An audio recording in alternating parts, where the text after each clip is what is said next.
You guys are ranked #1 in the world. The men's team in the US was ranked #4, and yet you guys weren't getting some of the same benefits. Has that changed now? We got, what we thought was fair and what they were providing for the men, and so we're really proud of that, and we're really, happy with the agreement that we came to with USA Hockey. Some of the things the men got were just disability insurance. They got a guest. They got to fly business class.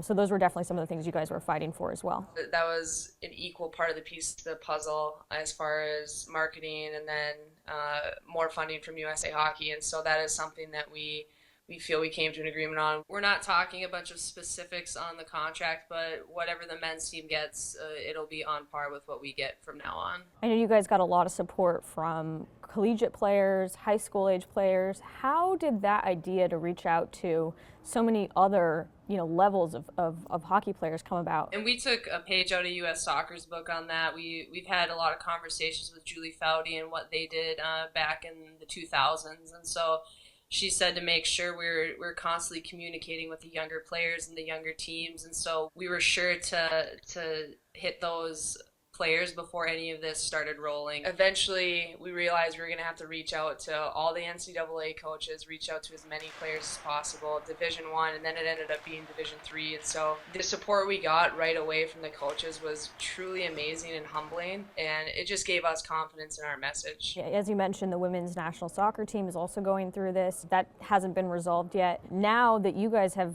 essentially gotten what you wanted, any advice you would give to them? I think the biggest thing that Julie Foudy taught us was just stick together no matter what. At the end of the day, sticking together is what got us through it. You guys were supposed to report to training last week. Any concerns about defending your title? I don't think so.